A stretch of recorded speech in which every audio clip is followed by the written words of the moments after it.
You are the captain of the Mallory 7, an interstellar cargo transport. On your way to the New Lindley spaceport, you receive a distress call. There's been an explosion on the Telek 12, and its passengers are running out of oxygen. As you set a course to intercept, you check the Telek 12's manifest.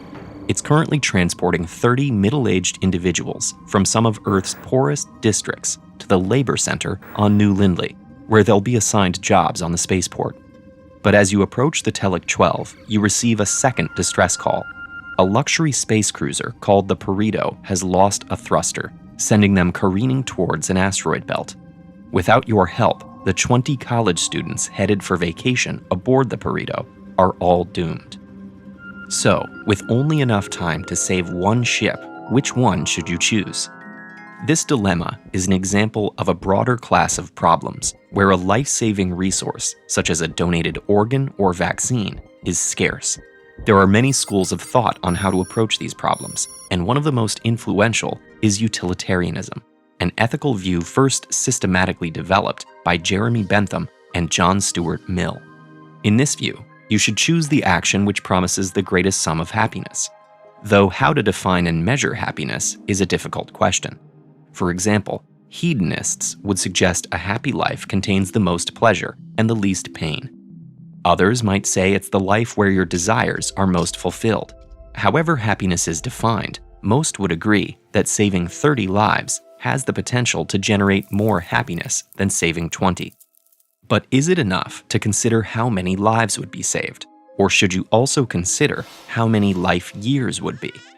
Assuming a life expectancy of 80, saving the lives of the students with an average age of 20 saves 1,200 life years, while saving the workers with an average age of 45 saves 1,050. All things being equal, a longer life should promise a greater sum of happiness than a shorter one. So perhaps saving the smaller ship actually has the potential to generate the most happiness. If all these calculations feel a bit cold, you may want to consider a different approach. The philosopher Derek Parfit argues we should give priority to the worse off, since benefits to those groups matter more than equivalent benefits to the well-off. In this view, it's more urgent to help those whose basic needs aren't met, even if they're harder to help than those who are flourishing.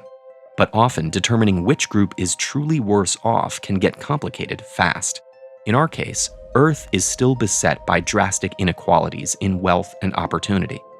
And those able to afford a vacation on New Lindley and transport on a luxury cruiser are no doubt among the most well-off people on the planet.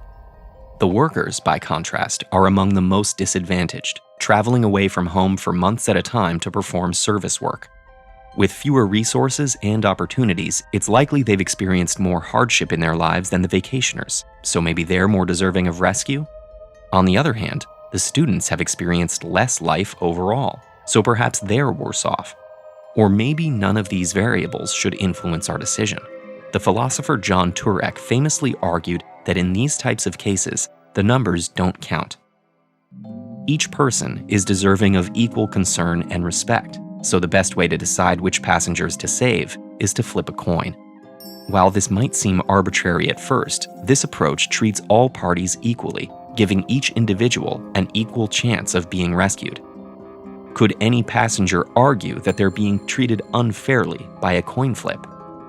It's tough to say, but how they and you feel about the result may be another dilemma altogether. Start practicing for tough decisions using these 5 tips to improve your critical thinking. Or if you've ever wanted to understand why people make irrational decisions, this video might be for you.